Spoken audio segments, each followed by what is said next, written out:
I know there are probably a lot of you who might not want to hear the following sentence, but let's talk about Isekai. But first of all, for everyone who doesn't know, which you probably do, but just in case, what exactly is an isekai? In short, isekai is a term used for describing an anime as being so mediocre that it isn't really worth watching, talking about it, or even mentioning it. Oh, sorry, wrong window. Jokes aside, the word isekai really only means other world and describes the plot point of one or more characters or things getting sent to, well, another world. And in the last decade or so, it reached some kind of new heights. People started seeing isekai in another light and became way more aware of an anime using the concept of being an isekai. It evolved into something more than just a fantasy quirk no one has ever bet an eye on before. It became a genre. And see, that's exactly the problem here. Let me ask you, what actually classifies as a genre nowadays? Does this another world setting really provide enough information to justify it being a genre all in itself? But let's stop the nitpicking for now and let me explain what I mean by that. The big question here is, what does the word genre describe exactly? I would say it's something that acts as a hint or more like a small disclaimer which immediately tells me, the viewer, something about what I'm getting into. Let me give you a few examples. There's romance, so I'm pretty sure I can expect a cute, wholesome or trashy little love story. Then there's shonen for when I wanna relive my edgy teenager years, seinen for when I wanna relive my depressing adult years, or stuff like psychological mystery thriller for when I wanna pretend being smart once in a while. Isekai on the other hand doesn't really tell us anything about what we can expect from the story, the characters or the setting, other than the main character got reincarnated, transported or flushed down the toilet into another world. No really, that's a thing.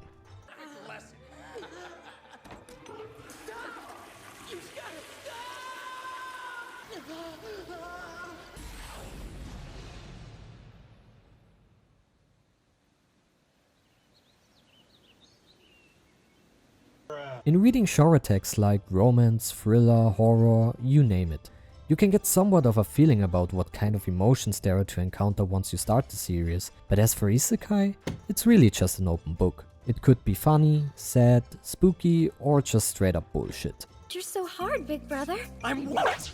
And yes, bullshit is a genre in my books. Of course, I'm getting where people are coming from, but I think a more fitting term would be something like, I don't know, plot device maybe? Because in giving their stories the isekai treatment, creators are able to establish a potentially interesting and intriguing world without having to justify later on why the main character has knowledge or power they normally shouldn't have. That way, it can make some parts of storytelling more accessible and allows the viewer to self-insert way more easily. Long story short, I think this whole isekai genreification might possibly end up in a lot of titles getting less and less recognition over time, and it's already happening right now. But not because they are bad.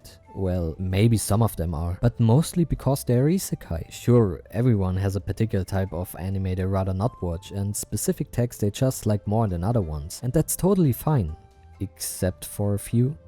But my point is that seeing isekai as a whole genre brought up a strange phenomenon, because a lot of people immediately started discrediting or just straight up ignoring new titles, piling them up with the other stuff the genre has brought us, which many of us maybe were not really fond of, the not so good stuff basically, which results in not giving newer shows even the slightest chance to prove themselves as not being like the other trash. Really, somewhere in the anime community exists a hive mind of people thinking that every isekai is the same. Sounds pretty unreasonable, right? And because it gets seen as a whole genre, why shouldn't they think so? But it also gets to a point where people actually know that there are good ones, but only reading the word isekai in the description is enough to subconsciously decide that it has to be bad or unoriginal.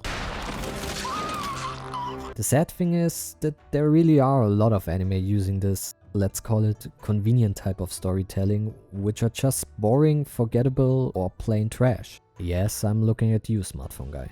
So you can't really blame anyone for thinking like that. But then again, most of these shows, if not all of them, would be bad even without being an isekai. It feels like isekai managed to grab that genre title by repeatedly giving us shows which are completely interchangeable with each other. This goes so far that even anime which aren't isekai are looking like they definitely should be one. And then you have titles using the exact same thing, which are just great, fun and overall really well made shows like ReZero or The Time I Got Reincarnated as a Slime, which, when you think about it, both of them would also have worked out just fine without having gotten the isekai treatment. Well, that doesn't work for any show, I guess.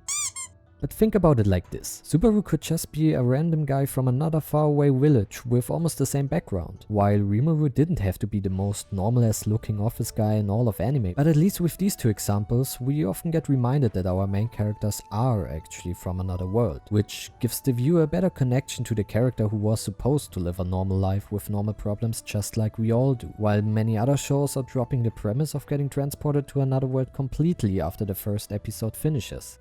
Then there are shows which are the complete exception. Shows that are using the isekai premise in a way that they just work so well with the in another world setting. Two of them that are immediately coming to my mind, and ones many of you are probably familiar with, are Mushoku Tensei and, of course, Log Horizon. In Mushoku Tensei, our main character is totally aware of being reborn into another world, literally since the day he was born there. And while also having all of the memories and knowledge of his former life, he still struggles with the problems of his past self and gets ever so often reminded about what kind of person he was and how his life has been back then, which leads to interesting parts of the main character's progression and the story as a whole. Whereas in Log Horizon, we are once again trapped inside a video game.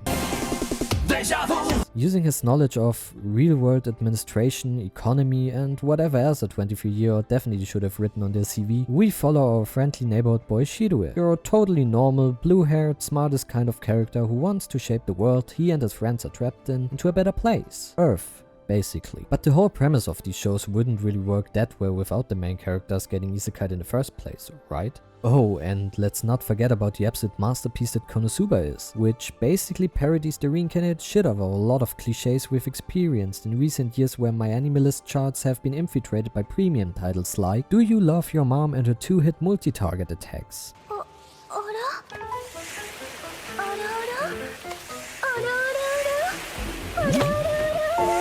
Isekai Cheat Magician.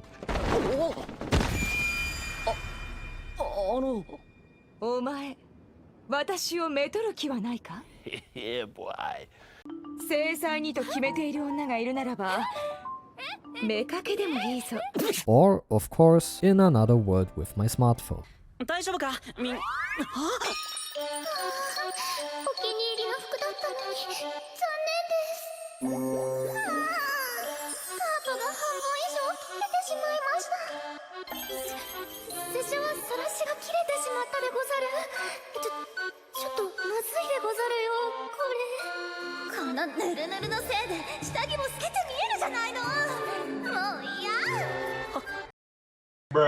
Isekai is a sometimes important but also slightly overused part of storytelling definitely made itself a place a long time ago. And I would honestly say, despite all the stigmatizing and exaggeration when it comes to this plot device, it belongs here with all the other titles. Because even if there's a lot of shit each season, the hidden gems never stopped appearing and are compensating more than enough for the large amount of bland worlds, boring characters and uninteresting plots we've already experienced so far. Which are, to be fair, not really isekai exclusive problems. And honestly, wouldn't it be boring to not get at least 1 or 2 trashy isekai each season?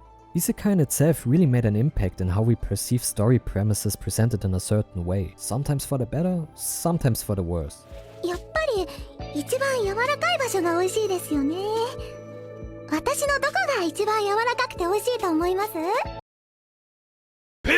So maybe all we really need is someone else taking out the trash to tell us afterwards what treasure they found on their way back. But let's go back to the initial question for a second. Is it a genre now, or is it not? As a term, I feel it doesn't have that much of an impact. It's like saying that tsundere is a genre, but whereas that describes a character trait, I would say isekai describes some kind of world-building trait, which may or may not affect the story. But what are your thoughts on this topic? Do you see more in an isekai than just someone reincarnating or teleporting to a fantasy world? And would you say it's a genre or just a gimmick? Let me know in the comments.